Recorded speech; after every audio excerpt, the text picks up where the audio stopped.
Dear students, today we are going to start with the uses of aluminium, zinc, copper, and iron. And some problems related to your textbook we are going to solve today. These are the topics today we are going to cover. First, uses of aluminium, copper, zinc, and iron. This is the topic I am going to cover. Aluminum is a very important element. It is the second most highest abundant element in the earth crust. 6.7% in the earth containing aluminium. Aluminium is mainly used in the preparation of chocolate wrappers, food cover. Aluminium powder is used as an additive in the preparation of lacquers and paint. Aluminium is very reactive metal. So far it is mixed with chromium and manganese and remove their oxides, metal oxides, displacement reaction. Okay. Next, aluminium is a very reactive metal. So aluminium as light metal also. So it is used for the manufacture of aircraft, like spare parts of the aircraft, like magnalumine and duralumin are used as the alloys of aluminum called magnesium and duralumin. These are used for making the spare parts for aircraft. Next one is copper. Copper mainly used for making electrical cables, electrical wires. Very good conductor of electricity. Very good conductor of electricity. Copper is a very good conductor of electricity, right? So copper wire is very important for our day-to-day life. Without current, nowadays life is very difficult. So copper is a very essential element. Copper alloys are brass. 40% of copper and copper, 40% is copper and 60% zinc. So this mixture is called brass. Bronze, alloy of tin and copper. Bronze is an alloy of tin and copper. Alloy of tin and copper. Then coin. Copper coin is made up of tin and copper and nickel. Copper plus nickel. So this is the usage of copper. Copper is very important element. It is used for making electrical wires and it is used for making alloys like brass, bronze, coinage metals, etc. Brass is a mixture of copper and zinc. Bronze is an alloy of tin and copper. Copper coinage. Copper plus nickel. Copper coins are made up of copper and nickel. Next one, I am going to teach about the zinc. Zinc. Zinc is also very important element in the periodic table. Zinc is more reactive than iron, so it is used for galvanizing iron. Galvanizing iron. What is meant by galvanization? Galvanizing iron. Galvanization means it is a see it is iron rod. It is a iron rod. It is painted by zinc. The outer surface of the iron rod is painted by zinc. When moist air attacks, moist air or oxide attacks, O2 minus attacks means first it attacks the zinc. Zinc will sacrifice it and it protects the iron from corrosion. This process is called galvanization. Galvanization means painting of zinc over the iron metal. Zinc will absorb the moist air and it will it sacrifice itself from corrosion and it protects the from it is protected from corrosion to iron. This is the work called, this is called as galvanization. Galvanization. Next one is zinc. Zinc is normally zinc is used in batteries. 40% of nickel cadmium battery and other batteries are made up of zinc. Zinc is used in manufacture of manufacture of batteries. Zinc is used in the manufacture of nickel cadmium battery and other batteries. Brass containing zinc. Brass is an alloy containing zinc and copper. And German silver is another alloy of copper, zinc. In German silver, copper, zinc, nickel, three things are there. Copper 25 to 30% ratio, zinc 25 to 30% ratio, nickel 40 to 50% ratio. In this ratio, German silver is used. German silver is used for making the warfield weapons and all those things we are using. Okay, this is the use of zinc in our day-to-day life. Next, I am going to tell about the iron. Cast iron. Cast iron is a very important element. Cast iron is the very important iron. Iron is the most abundant element in the earth. First, 8.3% iron present in the earth crust. Iron is cast iron is used for making casting stoves,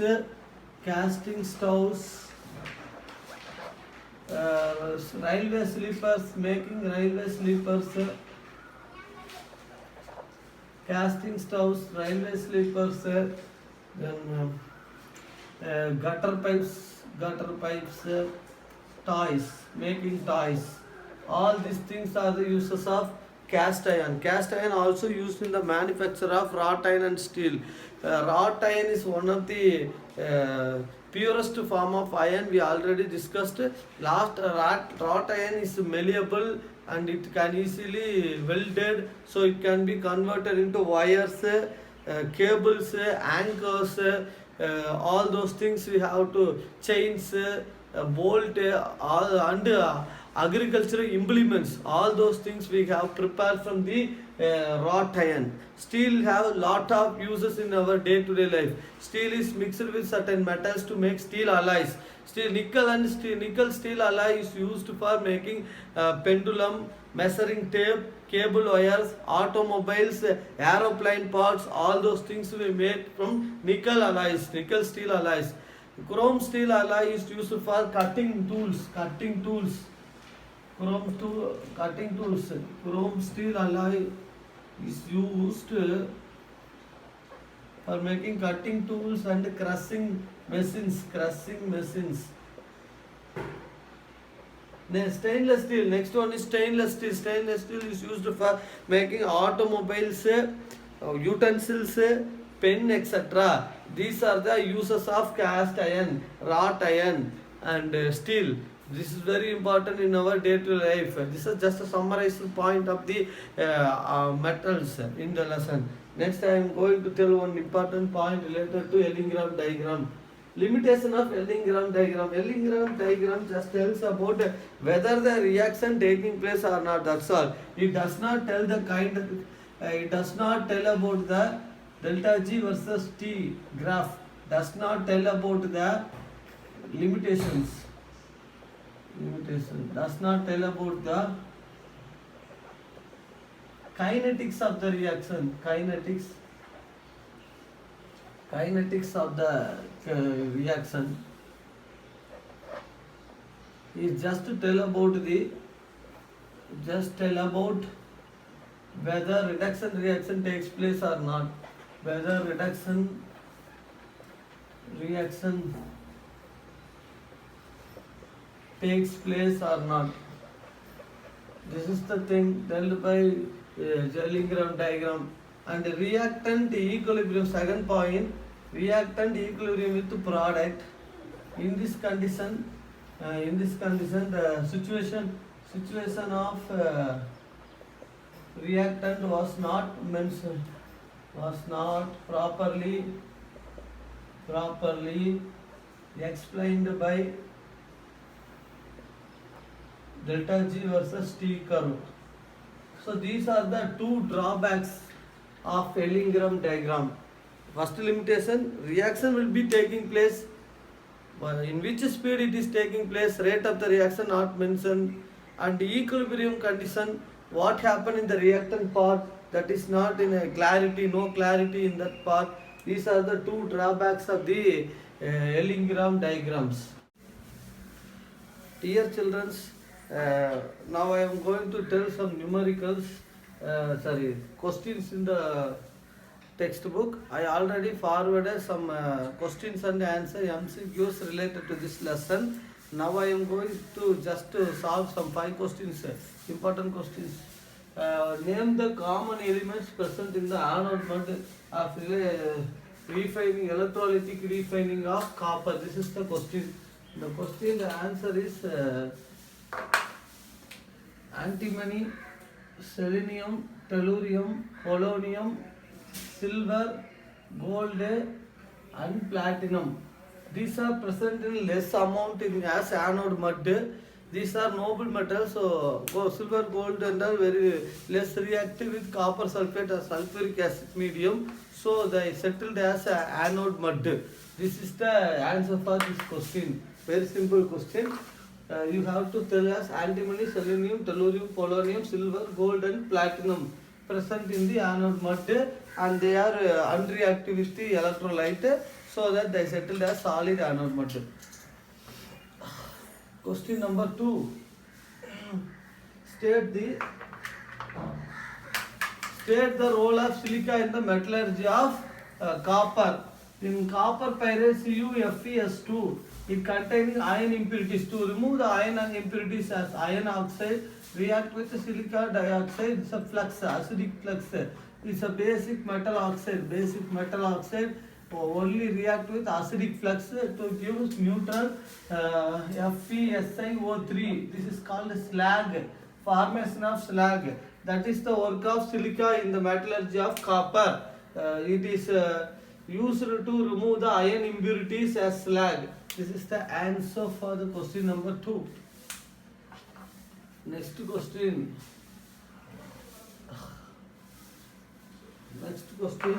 Differentiate between minerals and ores. Minerals are naturally occurring substances which may give metals, sometimes may not give metals. Example, petroleum and coal are also naturally occurring minerals. That is the difference between minerals and ores. Ores means it just only giving the metals. When you are taking the ore containing impurity and metal. But if you take minerals, petroleum, coal also mineral. Now metals also minerals. So this is the main difference between minerals and ores. The one more question. Minerals means it contains metal or it may not contain metals when you are extracting from the earth. But ores means it only gives metals, impurity plus metal. That's it. Next question. Question number 4. Give the difference between roasting and calcination. Calcination means with a limited amount of air supply, heating the metal to remove the carbonate impurities and moisture is called calcination. Now I am going to give the examples for calcination. Zinc carbonate on heating, it will give. First I am giving about calcination. Zinc carbonate on heating, it will give zinc oxide plus carbon dioxide as gas. This is one equation. Iron carbonate FeCO3 on heating, it will give iron oxide, metal oxide plus carbon dioxide. So when you are using this technique, calcination technique, you will get metal oxide and it will be reduced by suitable reducing agent like carbon monoxide to give the metal, the crude metal. This is second one. Next one is this is second one. Suppose I am having Fe2O3 into XH2O molecule. I am going to heat, it will give Fe2O3 plus XH2O, removing moisture. So one more use of calcination is to removing moisture by heating. That is very important work by the iron oxide. Okay. The calcination method. Iron sulfate XH2 siderite undergoing heating, it will give iron oxide plus water molecule. Suppose I have this compound magnesium carbonate, calcium carbonate. This is called dolomite. Dolomite on heating, it will give magnesium oxide plus calcium oxide plus 2 molecules of carbon dioxide. This is the Next, the experiment 1, 2, 3, 4 examples given related to the calcination program. Next, I am going to tell about the roasting. Roasting technology is also very important technology. Roasting is used to remove the sulfide ores by passing hot air in the reverberatory furnace to remove the sulfide impurities like lead sulfide, galena, zinc sulfide, zinc blende, spaltite, all those things containing sulfide impurities that was removed by using the roasting technique.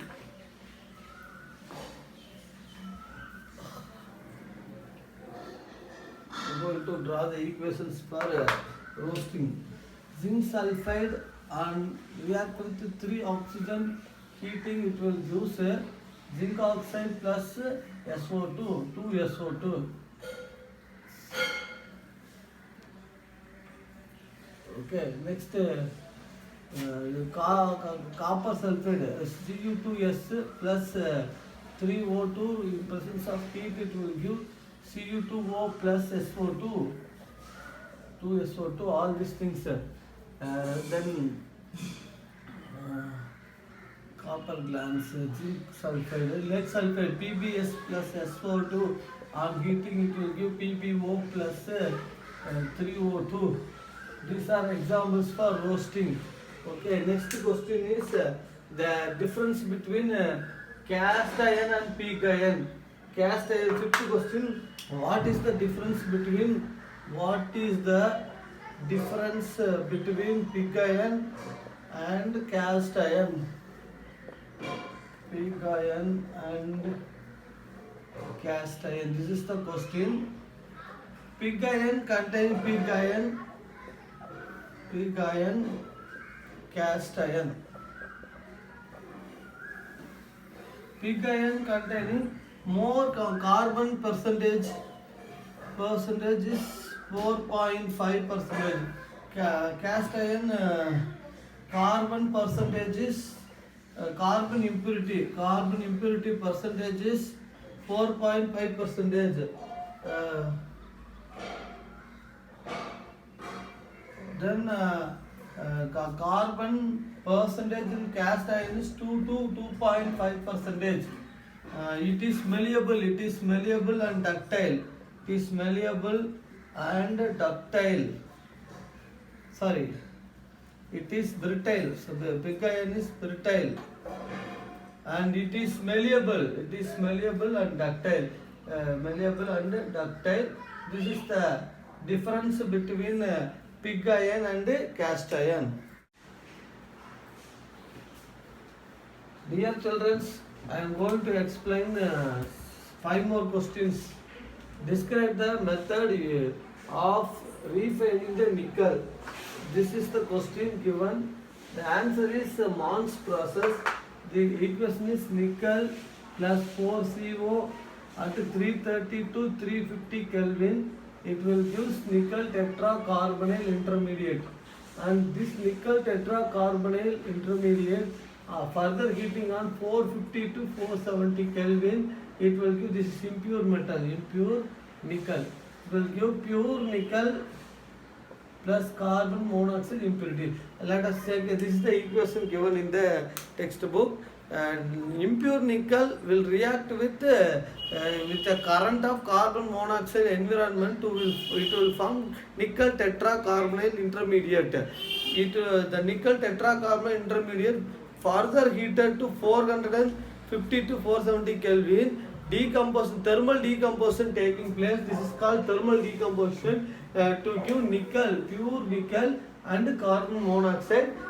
This experiment already I explained with the help of a diagram. Refer the diagram, you will get a clear idea. Okay, one more question. This is the sixth question.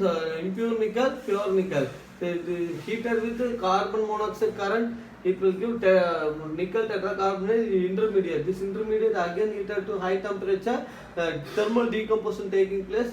Nickel pure will be taken. The experiment drawn in the last class. Okay, next question. What is meant by the term chromatography? Chromo means color, graphy means separating.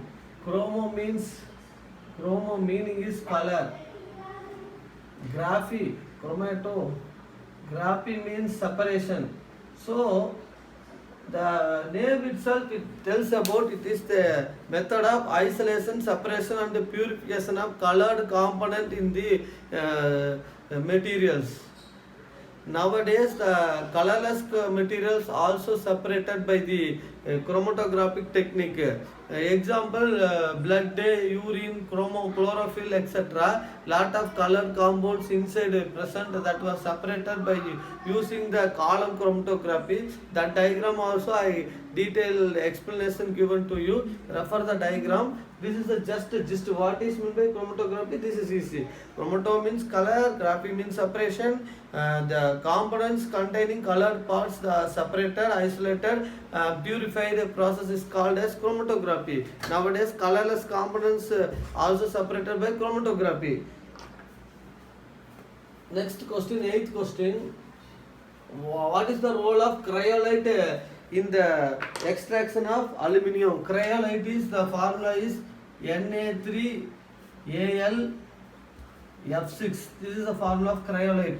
Cryolite melting point is 906 Kelvin. Alumina Al2O3 melting point is 2020 Kelvin. So alumina is non-electrolyte. To convert this non-electrolyte into electrolyte, we can add small amount of cryolite. It is cryolite reduces the lowers the melting point of the mixture. So cryolite reduces the melting point, lowers the melting point of the mixture. So it allows the material to conduct electricity. That is the work of cryolite.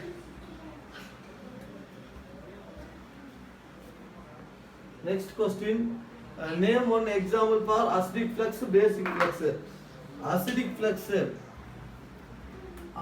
flux. Example is silicon dioxide. Basic flux. Example is calcium carbonate, magnesium carbonate. So this is the example of basic flux. Metal oxides are basic in nature, non-metal oxides are acidic in nature. That is the reason behind it. Next question. Write the uses of copper, zinc and iron. Now only I explained the same concept. Now I am going to repeat again. Copper is used for making electrical wires. Copper is mixed with copper is used for making alloys like brass. Brass is a mixture of zinc and iron. Zinc and copper. Zinc copper mixture is called brass. Bronze is a mixture of tin and copper. Then bronze. Coinage metal is copper and nickel mixture. These are the three main alloys of copper. Some percentage of copper is mixed with gold to make gold ornaments, because pure 24 karat gold is brittle. So you have to add small amount of copper to make stability for the ornament. Okay, this is the things about copper. Next one is zinc. Zinc is used for galvanizing iron articles. I already explained what is galvanization. Galvanization meaning the to protect the iron articles from the moisture, acid and some other external agent, avoiding corrosion. Galvanization is one method of preventing corrosion. Then zinc is used as the coverage, outer coverage for dry cells. What are dry cells? Lithium cell and lead cell and all dry cells. These cells are covered by zinc coverage, outer coverage. Zinc is also very important element. Zinc present in a lot of materials. Zinc is real brass containing zinc plus copper. Then German silver containing zinc, copper, zinc 25%. I told you no, zinc 25%, copper copper 25%, then nickel 50%. This is called your German silver, brass, gun metals, all are made from the zinc. These are the uses of zinc. Next I am going to tell about the iron. Iron is called the cast iron. Cast iron is very important. Iron, it is used in our commercial day uses. Cast iron used for casting stoves, railway sleepers, gutter points, pipes, gutter pipes, toys, etc. Then cast iron is used for the manufacture of wrought iron and steel. Wrought iron are used for making anchors, pipes, cables, agricultural implements, wires, bolt, etc. Nickel steel. Steel is used in various ways. Steel is mixed with metals to form steel alloys. Nickel steel is used for making automobiles, aeroplane parts, pipes, lines, all those things. And chromium steel is used for cutting tools, crushing machine, etc. Then tungsten steel is used for the drilling machines. Nickel steel also used for making the cutleries, then cutleries, then utensils, cables, automobile spare parts, and medical fields, all those things used. Stainless steel is used for making pen, cable, automobiles, printers. All these things are taken. These are the important uses of zinc, copper, and iron. Thank you. Have a nice day. God bless you.